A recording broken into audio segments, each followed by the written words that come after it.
Qui ça pour yo? Qui ça pour yo dit? Là, gagnent pas d'accord tout. Parce que il oblige à questionner si effectivement c'est la dictée mécanique,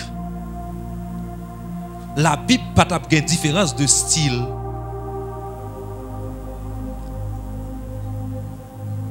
Donc ça veut dire que si c'est dictée mécanique, quel que soit style moun, son dictée mécanique ou a écrit sortant d'ea. Et ou pas gagner qu'on a fait passer là-dedans en termes de personnalité, en termes de style ou en termes de saouye. Donc, il y a un groupe qui dit nous rejeter ça. Théorie de la dictée mécanique.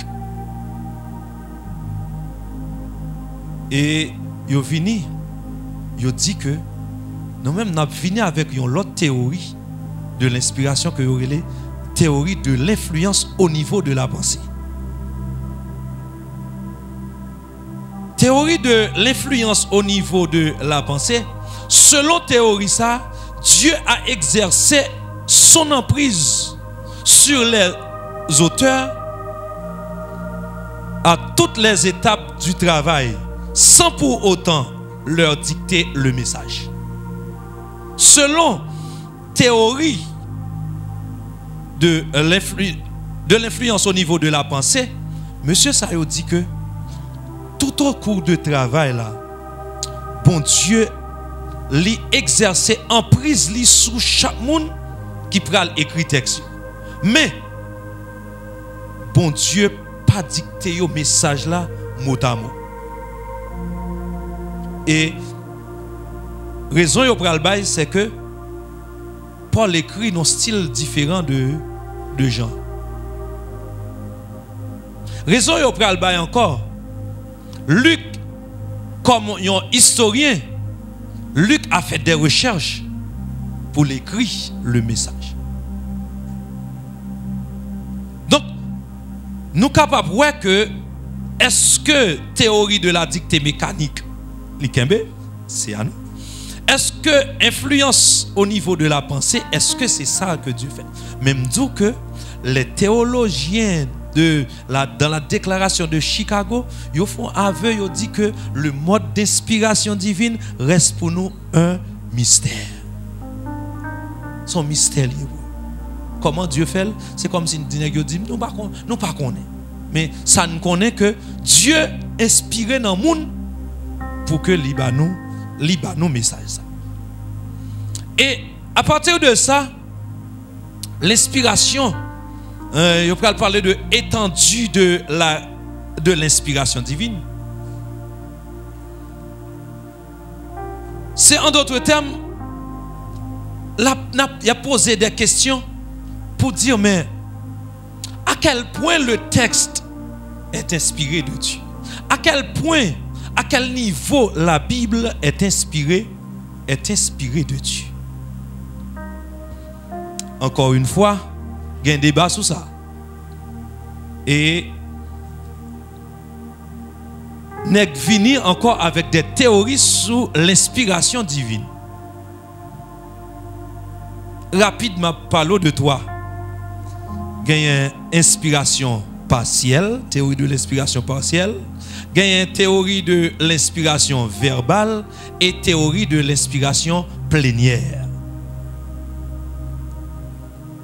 Selon théorie de l'inspiration partielle, Monsieur Sayo dit la Bible est partiellement inspirée. Ça veut dire que ce n'est pas tout texte qui est dans la Bible qui est inspiré. Selon théorie de l'inspiration partielle. Monsieur dit que si par exemple moi je prends le livre de Jean, dans le livre de Jean, qu'a gagné un texte là dans qui inspiré, qu'a gagné tout qui pas inspiré. Et en dans théorie de l'inspiration partielle là, gagné des embranchements qui pas d'accord, Jean, un groupe qui dit que c'est en dans le livre là, on non seul livre capable de gagner un texte qui inspiré et puis on l'autre partie pas inspiré. Mais gagnent dans le même groupe de la théorie de l'inspiration partielle là, ils dit que nous-mêmes nous pas quoi, depuis un livre inspiré, nous quoi l'inspirer. Tout ça dans le livre là c'est l'inspiration de Dieu. Mais nous croyons que il y a un livre dans la Bible qui n'est pas inspiré. Par exemple, Nexayo dit que Cantique des Cantiques pas inspiré. Nexayo dit Esther pas inspiré. Et Cantique des Cantiques, nous comme ça fait dit il pas inspiré, c'est juste parce que comme si que y a regardé ça là dans l'an, histoire là dans l'an. Yo pas qu'à comprendre ni. Et puis il dit mais non, mais ce qui rapport ça gagne à bon Dieu. Et il dit monsieur ça son que choisi et Raphaël ça pas inspiré. Et pour Esther lui-même, il dit Esther pas inspiré, c'est parce que mon Dieu pas dans Esther. Dieu pas jamais cité dans Esther. Et yo ba l'autre exemple, il dit Apocalypse pas inspiré, c'est Jean qui a raconté histoire. Ouais. C'est peut-être Fantelik qui est plein. Là pour raconter histoire.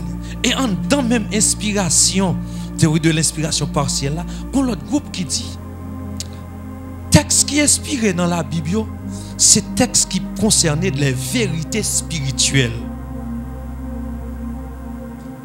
Texte qui a un rapport avec information historique, bah, qui a parlé de bagages géographiques, qui a parlé de histoire, monsieur dit texte ça yo pas inspiré. Ça c'est selon théorie de l'inspiration partielle. Et l'autre théorie c'est la théorie de l'inspiration verbale.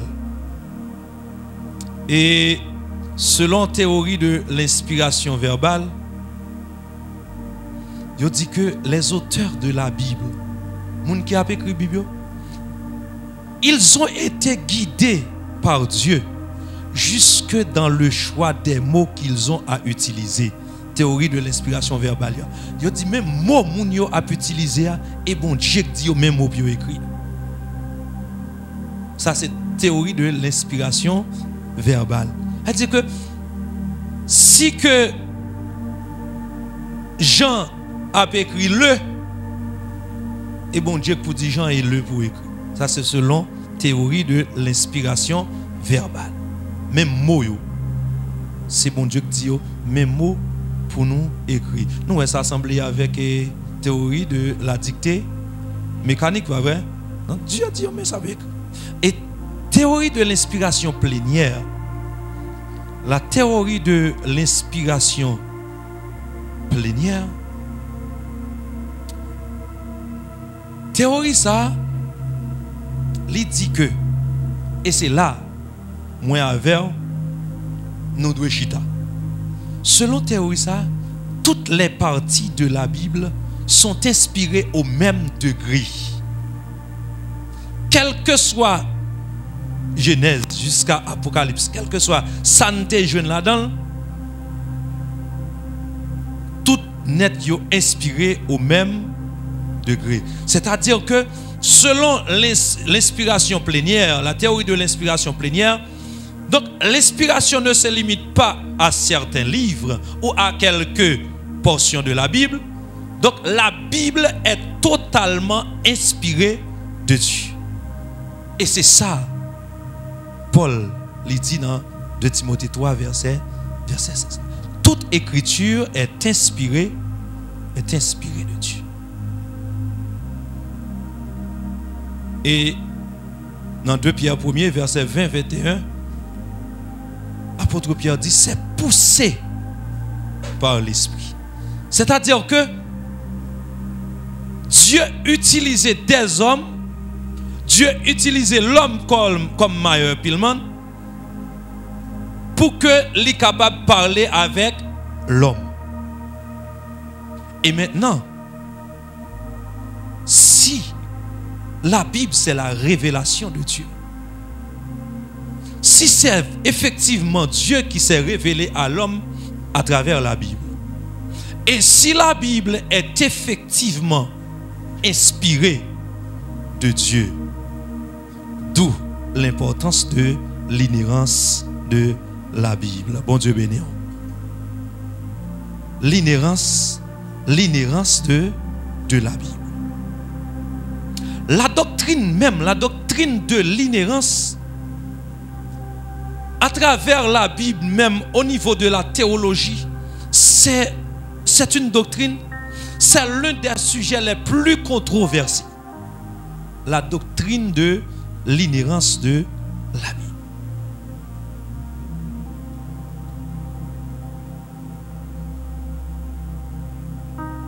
L'inhérence,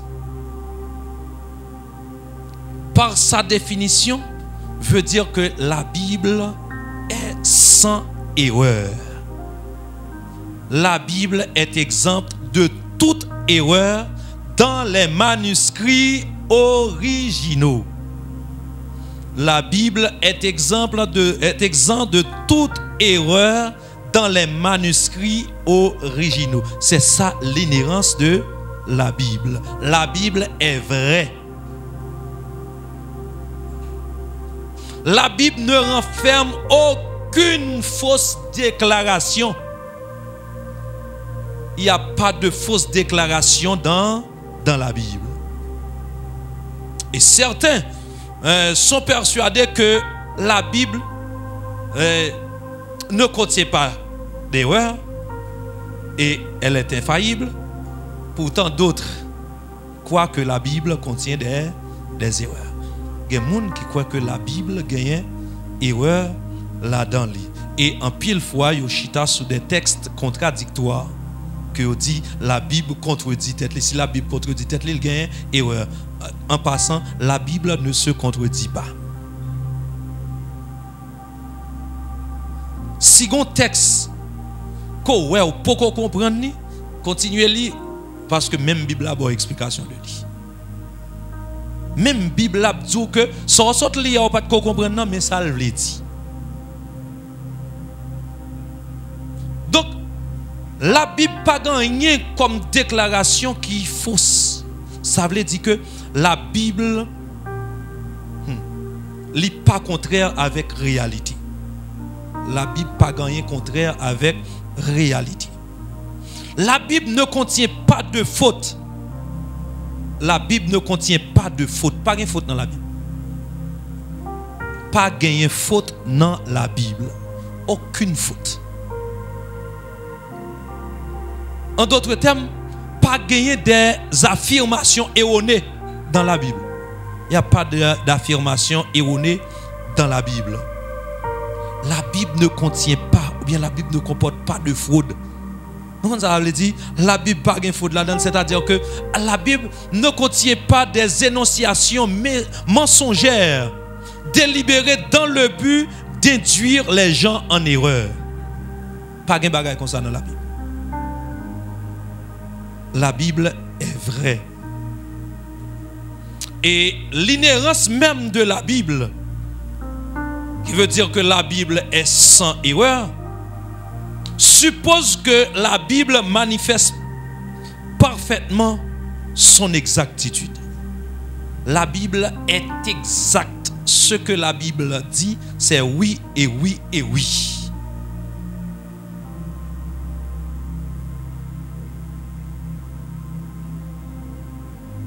On y a des pour nous. On est d'accord que Dieu est vrai, n'est-ce pas? Dieu est vrai. Dieu est vrai. Les Écritures sont inspirées de qui? De Dieu. Écoutez, Dieu est vrai et les Écritures sont inspirées de Dieu.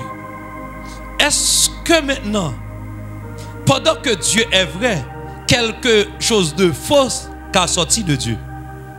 Donc, si Dieu est vrai et les Écritures, la Bible est inspirée de Dieu, on peut donc dire que les Écritures sont vraies. Dieu est vrai. Parole ça yo et bon Dieu qui est inspiré yo. Eh mais tout vrai.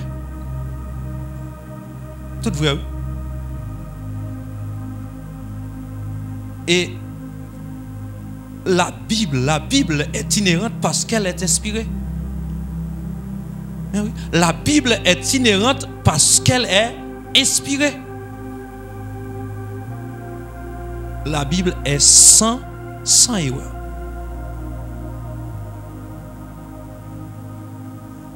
Et si tu as un monde là qui t'a cru que la Bible gagne erreur là-dedans. Mais ça veut dire, si dit la Bible gagne erreur là-dedans, vous voulez dire deux bagages. Vous voulez dire que la Bible c'est par la parole de Dieu et vous voulez dire que bon Dieu par la vérité. Si vous croyez que ou bien on t'a cru que la Bible gagne erreur là-dedans, il dit que maintenant la Bible qui lit pas la parole de Dieu et Dieu en lui-même par la vérité. En d'autres termes, rejeter l'inhérence de la Bible dit que la Bible contient des erreurs, c'est d'abord rejeter Dieu qui est la vérité. Parce que la Bible ne contient pas la parole de Dieu. La Bible, c'est la parole de Dieu. La Bible pas la parole de Dieu là-dedans, mais la Bible c'est plutôt la parole de Dieu. La parole inspirée de Dieu. On a parlé de quelques théories tout à l'heure, oui, non, inspiration. Il y a une théorie toujours, oui. Théorie sur l'inhérence. Il y a une théorie sur l'inhérence. Rapidement, je parle de toi. Théorie sur l'inhérence. Une théorie qui parlait de théorie de l'inhérence complète. Selon la théorie de l'inhérence complète, la Bible est pleinement vraie dans tout ce qu'elle enseigne ou affirme. La théorie de l'inhérence complète. La Bible est pleinement vraie dans tout ce qu'elle enseigne ou affirme. C'est-à-dire que dans tout domaine, depuis la Bible parlée, c'est vrai. Ça, c'est la théorie de l'inhérence complète. Il y a également la théorie de l'inhérence limitée. La théorie de l'inhérence limitée, il dit que, ah oui, la Bible, pas totalement, et un livre qui n'a pas gagné là-dedans. La Bible, est fiable, la Bible est infaillible seulement dans enseignement, dans renseignement que le bail en termes de doctrine et enseignement capable de sauver le monde. Mais après ça, tout ça dans la Bible qui pas qu'à sauver le monde, qui pas en doctrine, on dit que ça, lit pas son erreur. On dit que il n'est pas totalement rentré pour dire ça va gagner erreur. Parce que nek ça dit une série de dates y a dit dans la Bible en pile fois ne pas comprendre. Gon ba série de bagages scientifiques que y a dit en pile fois ne pas comprendre. Mais même nek ça a oublié que si même la science a révélé que ça la Bible dit. Des découvertes des archéologues a fait, c'est à travers la Bible, il y a le fait et il justifié que ça la Bible dit, c'est vrai. Théorie de l'inhérence limitée, non, pas de problème. Et troisièmement, c'est la théorie de l'inhérence de but. Selon cette théorie, la Bible est sans erreur dans l'accomplissement de son but principal, qui est de conduire les hommes à une révélation, à une relation personnelle avec Christ. La Bible sans erreur seulement dans l'objectif, dans le but pour le mener moun dans une relation personnelle avec Christ. Seulement ça. Selon théorie ça, détail pas important pour eux. Ça bail comme détail là pas important pour eux. Ils préfèrent rester dans ça qui de manière générale. Et qui t'aime dire l'inhérence de la Bible, qui veut dire que la Bible est sans erreur. l'inhérence de la Bible est importante pour préserver la crédibilité de la Bible. Si on joue, on est tout négoutant de cap parler. Si on joue, yo te joué une erreur dans la Bible et on côté dans Talmud kon. Si on joue malgré toutes sortes de abdi, si on joue yo te joué une grande erreur dans la Bible, mon cher, cherchons côté, mettez quoi. Et puisque la Bible est sans erreur, l'inhérence de la Bible lui préserver la crédibilité de la Bible. Tout le temps, il cherché au barham une erreur. Ça veut dire que le texte, c'est un texte qui est crédible, il est digne de foi, c'est-à-dire capable de mettre la foi dans yo pour nous sauver. Et l'inhérence même de la Bible est important également dans l'appréciation de la perfection de Dieu. Tout le monde qui refuse l'inhérence de la Bible, tout le monde qui dit que la Bible a erreur là-dedans, c'est accuser bon Dieu d'imperfection. Ou dit bon Dieu n'est pas parfait.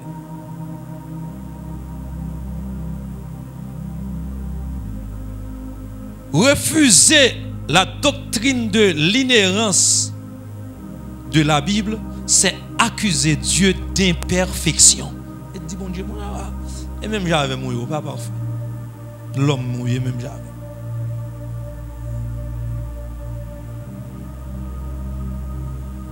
Donc la Bible, c'est la révélation de Dieu à l'humanité. C'est-à-dire que la Bible, c'est la parole de Dieu. Et c'est Dieu même qui est l'auteur de la Bible. C'est Dieu. Les prophètes, les apôtres, tout monsieur ça, ils ont attesté l'origine divine de la Bible. Prophètes, les a parlé, ils ont dit, ainsi parle l'Éternel. Jésus-Christ comme la parole vivante, il a attesté l'origine divine de la parole de Dieu. Jésus-Christ a attesté l'origine divine de la Bible. On lit dans Jean chapitre 15, verset 4 à 6. Jésus-Christ même a attesté l'origine divine de la Bible. C'est-à-dire que la Bible, c'est la parole de Dieu. La Bible, la parole de Dieu. Et nous savons que Dieu n'est pas sujet à l'erreur. Est-ce que Dieu a fait erreur? Non. Dieu n'a pas la capacité de commettre des erreurs. Dieu n'a pas cette capacité.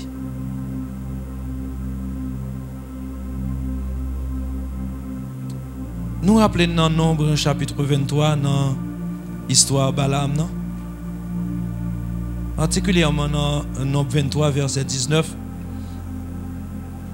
Et la parole de Dieu montre que Dieu, le Dieu saint et juste, ne peut pas mentir. Bon Dieu n'a pas qu'à mentir.